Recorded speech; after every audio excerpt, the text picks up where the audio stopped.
இரண்டாவது வந்து இஹ்சான் என்று சொல்லப்படுறதுக்கான காரணம் கற்பொழுக்கம் உள்ள பெண்கள்.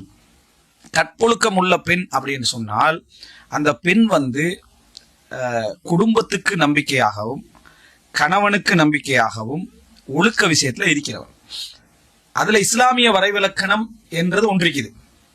அவங்க வந்து வெளியே போற டைம்ல அஜ்னபிகளுக்கு முன்னால இந்த ஆடையோடு இருக்கணும். அவர்கள் வந்து ஆண் பெண் தனிமையில என்ன செய்யக்கூடாது, இருக்கக்கூடாது.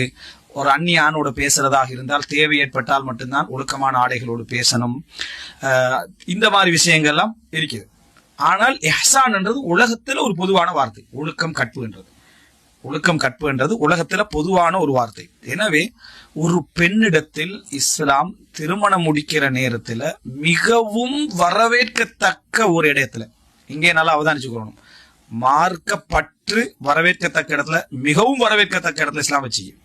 அதுக்காக வேண்டி எதையும் நீங்க விட்டு முடிக்கிறீங்கன்னா பெஸ்ட் இடத்துல இஸ்லாம் வச்சு வெற்றி அடைந்து கொண்டு வச்சு. அதே மாதிரி ஒழுக்கம் கற்பொழுக்கம் உள்ள பெண் அப்படி என்றதையும் இஸ்லாம் மிகவும் வரவேற்கத்தக்க இடத்துல வச்சுக்குது. வாஜிப் என்ற இடத்துல வச்சிருக்குதா அல்லது சிலருக்கு வாஜிப் சிலருக்கு வாஜிப் இல்லை என்று வச்சிருக்குதா என்றது நம்ம பார்க்க வேண்டிய ஒரு அம்சமே அது வரும். இஹ்சான் கற்பொழுக்கம் அப்படி என்ற பகுதி இஸ்லாம் மிகவும் வரவேற்கத்தக்க இடத்துல வச்சிருக்கு. ஒரு பெண் மார்க்கப்பட்டுள்ளவள் என்பதற்கான முதல் தகுதியும் அடையாளமும் கற்பொழுக்கம் தான். முதல் அதாவது அடையாளம் வந்து கற்பொழுக்கம் தான். ஒரு பெண் கற்பொழுக்கம் உள்ளவளாக இருந்தால், அவள் உலகத்துல எந்த முஸ்லிமான பெண் முஸ்லிம் அல்லாத பெண் யாராக இருந்தாலும் சரி, கற்பொழுக்கம் உள்ள பெண் அப்படி என்கின்ற ஒரு நிலைக்கு வருமாக இருந்தால் இஸ்லாம் அதை என்ன செய்யும், மிக உயர்ந்த இடத்துல வைக்கும். இப்ப நான் சொன்ன இஸ்லாமிய வரைவிலக்கணங்கள் என்ற பகுதிக்கு வருவோம். கற்பொழுக்கம் என்ன சொன்னேன், குடும்பத்துக்கு நம்பிக்கையாக, ஒழுக்க விஷயத்துல குடும்பத்துக்கு நம்பிக்கையாக, ஊருக்கு நம்பிக்கையாக, கணவனுக்கு நம்பிக்கையாக அந்த இருக்கக்கூடிய அந்த ஒழுக்க விஷயத்துல இருக்கக்கூடிய ஒரு பெண், அந்த குடும்பத்துக்கு கேட்ட அவமானத்தை வந்து சேர்க்காமல் இந்த ஒழுக்கத்தோடு இருக்கக்கூடிய அந்த பெண்ணுக்கு தான் இஹ்சான் என்ற அந்த தன்மை சொல்லப்படுது. அவங்க ஜினா செய்ய மாட்டார்கள், விபச்சாரம் என்ன செய்ய மாட்டாங்க, செய்ய மாட்டார்கள். அவர்கள் குடும்பத்துக்கு நம்பிக்கையானவர்களாக இருப்பார்கள். கணவன் வீட்டை விட்டு வெளியே போனால் அந்த கைபை என்ன செய்வாங்க, ஹாஃபிலாத்னு குர்ஆன் சொல்லும்.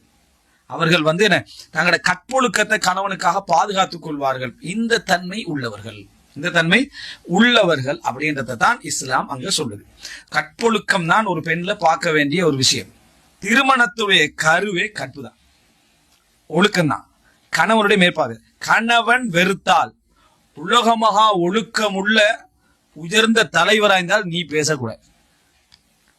உலகத்துல ஒழுக்கத்துக்கு ஒருத்தர் முன்மாதிரி, மார்க்கத்துக்கு ஒருத்தர் முன்மாதிரி.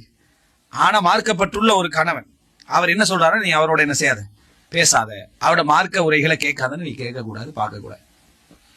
என்ன சப்ஜெக்ட் காரணம் என்னன்னா ஒழுக்கம். அவர் ஒன்னுட்டு அதை பார்க்கறதன் மூலம் அவர் ரோசப்படுறார், அவருக்கு அது பிடிக்கல. மார்க்கத்தையே தடுக்கிறாருண்டா அப்போ யோசிக்கணும். மார்க்கத்தை தடுக்கல, செலக்டட் பர்சன் ஒருத்தரை வந்து அவர் சொல்றாருன்னு சரி வரல. சில வேளை அவர் உனக்கு ஒரு செய்தியை மறைக்க நினைக்கலாம் புறம், ஆனா உன்னை தடுக்கிறார். அவர் விரும்பல ஒரு ஆளை, அவரை நீ வீட்டுக்கு அனுமதிக்க கூடாது. அவர் ஒரு ஆளை விரும்புறார், நீ வெறுக்கிறாய், நீ அனுமதிக்கலாம். இப்படி இஸ்லாம் வச்சுக்க, எதுக்கு வச்சுக்க, இஹ்சான் கற்பு. தொழுகைக்கு வாங்க பள்ளிக்கு, கடைசி சப்ல இருக்கீங்கன்னா முதலாம் சப்பு ஆண்கள்ட்ட சிறந்தது, கடைசி சப்பு பெண்கள்ட்ட சிறந்தது. என்னத்தை பாக்குது, கற்பு.